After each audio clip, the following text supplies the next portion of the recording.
안녕하세요, 이동호입니다. 오늘도 성령의 도우심으로 주의 말씀을 보고 듣고 만지는 그 은혜가 있기를 소망해 봅니다. 복음서는 예수님께서 하나님의 의를 나타내는 중요한 말씀과 사건들을 기록하고 있습니다. 예수님의 모든 여정은 하나님의 말씀을 따라 성령의 인도하심을 받은 하나님의 일이라는 것을 알아야 합니다.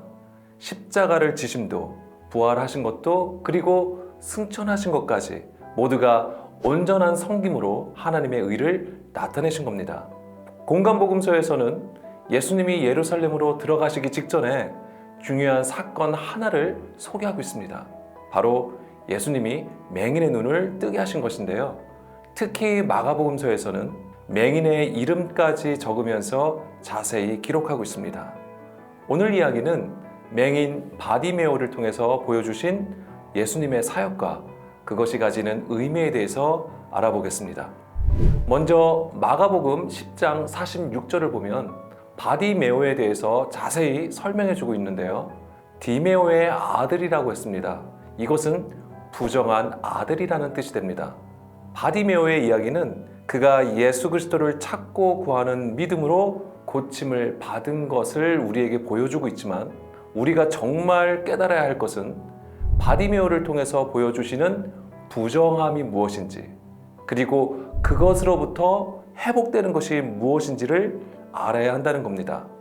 이 말씀에서는 부정한 것과 관련해서 중요한 단서 3개를 기록하고 있는데요. 첫째는 바디메오가 소경이라는 것과, 둘째는 예수님과 바디메오가 만난 장소가 여리고라는 겁니다. 그리고 세 번째는 바디메오가 길가에 앉아 구걸하는 거지라는 겁니다. 이 3가지는 바디메오의 상태를 보여주는 것과 동시에 성경에서 부정함이 무엇인지를 보여주는 중요한 단서가 됩니다. 이것에 대해서 좀 더 자세히 알아보겠습니다. 바디메오가 실제 인물일지라도 매우 상징적인 인물로 표현됩니다. 그의 이름 자체가 상징적인데요.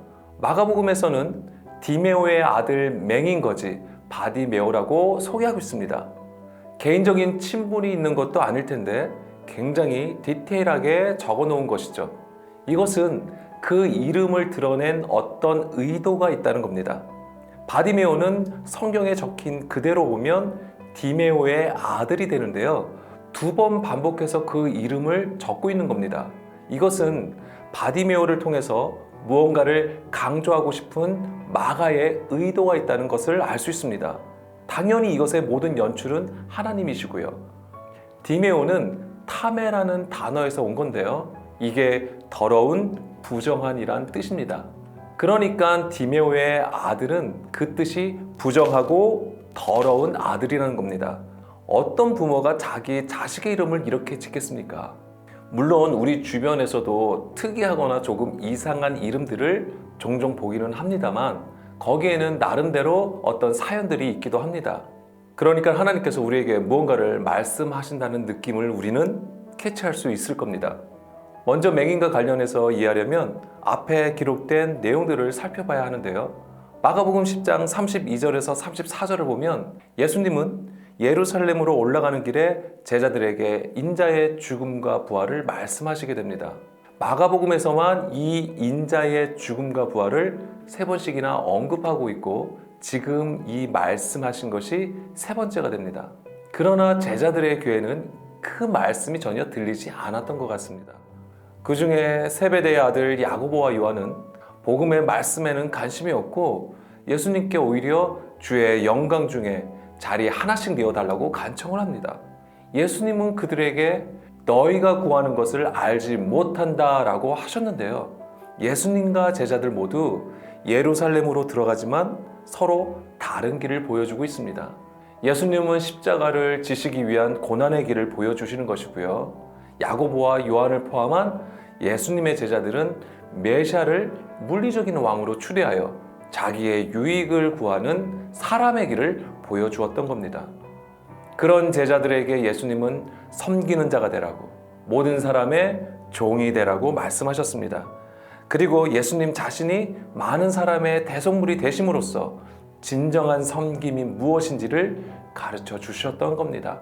이런 상황에서 바디메오가 등장하게 되는 거죠. 예수님은 너희가 구하는 것을 알지 못한다라고 하셨는데요. 이것이 바로 너희가 맹인이구나 라고 하신 겁니다. 깨닫지 못하고 알지 못하는 영적 무지함을 가진 자라고 말씀하신 거죠. 바디메오는 하나님의 뜻을 깨닫지 못하는 제자들뿐만 아니라 오늘 예수님을 믿고 있지만 영적 맹인과 같은 우리의 모습을 보여준다고 할 수 있습니다. 우리가 성경을 매일 보고 들어도 깨닫지 못하는 상태에 있을 수 있다는 것을 우리는 알아야 합니다.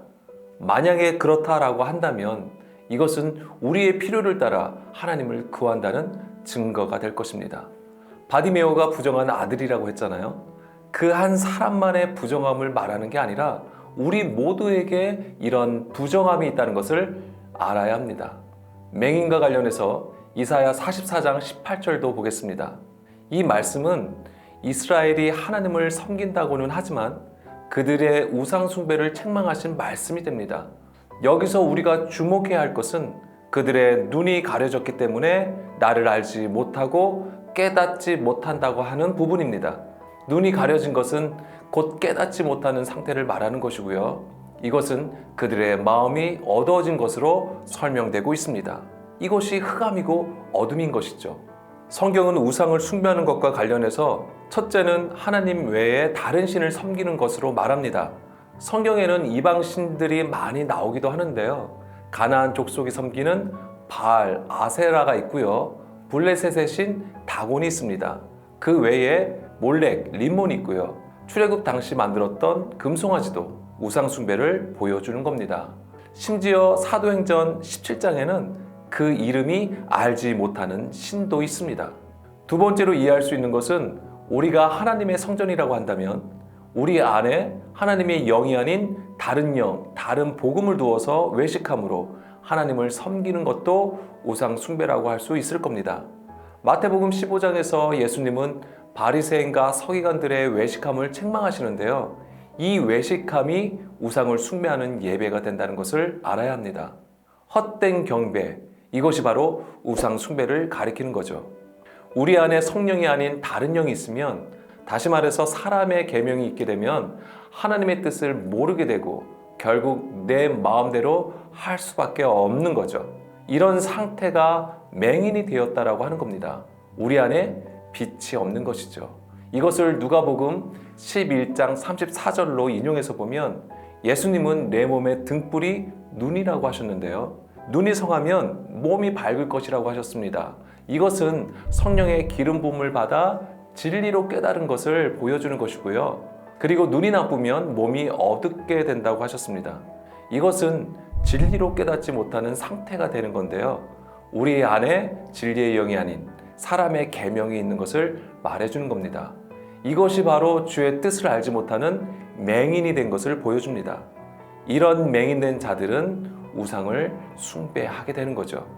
바디메오가 맹인인 것은 이스라엘의 올바른 지식으로 하나님을 섬기지 못하고 오히려 우상 숭배하는 것을 상징적으로 보여주는 것입니다. 그리고 예수님과 바디메오가 만난 곳이 여리고입니다. 성경은 인명, 지명 모두가 하나님의 뜻을 나타내는 중요한 단서가 되는데요. 예수님은 유월절에 맞춰 여리고를 거쳐서 예루살렘으로 올라가는 중에 바디메오를 만난 겁니다. 이것은 여호수아가 가나안을 정복하기 위해서 처음 여리고성을 무너뜨리는 여정으로도 볼 수 있습니다.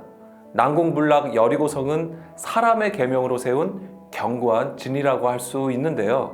이것은 우겨쌈을 당하여 어둠에 갇힌 것과 같은 겁니다.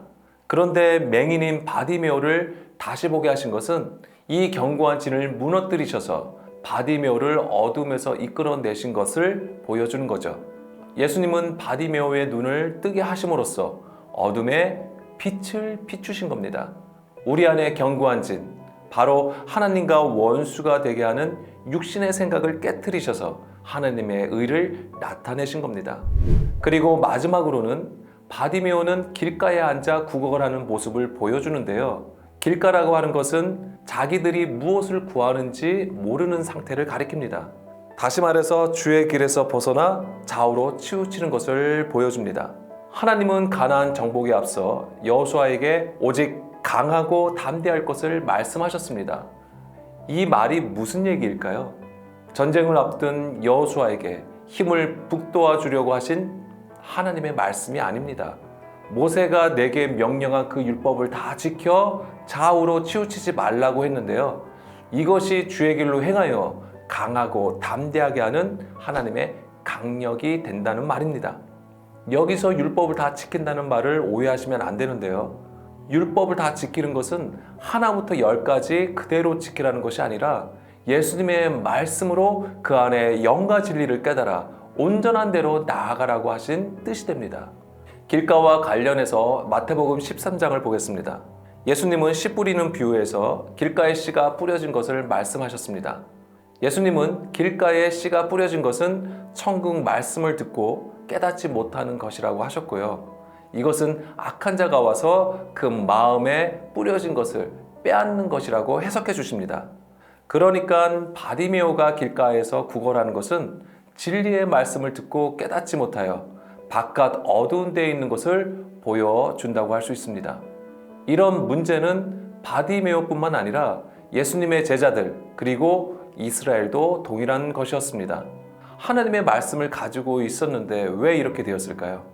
길가에 씨가 뿌려졌고 그 뿌려진 씨를 새들이 와서 먹는다고 했는데요. 이것은 바리새인과 서기관들이 사람의 계명으로 가르쳐서 진리를 떠나게 한 것을 가리키는 겁니다.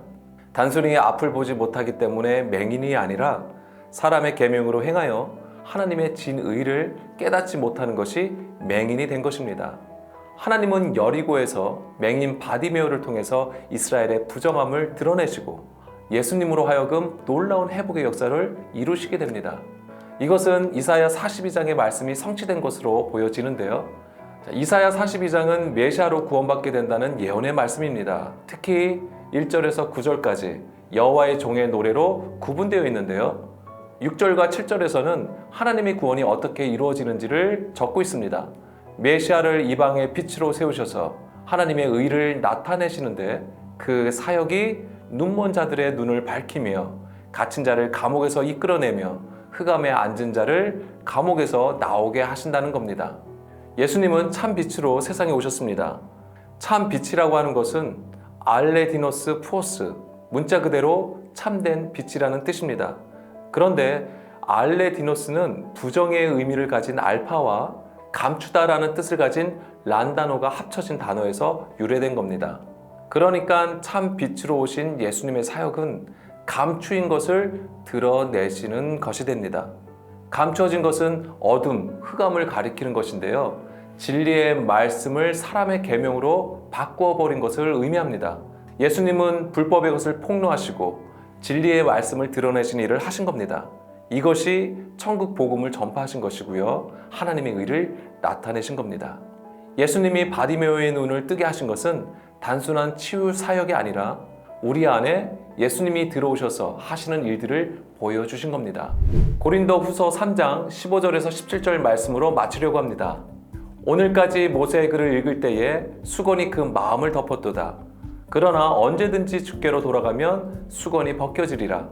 주는 영이시니 주의 영이 계신 곳에는 자유가 있느니라. 많은 것을 나누고 공유하는 이때가 오히려 사람의 미혹이 홍수와 같이 밀려오는 때라고 생각을 합니다.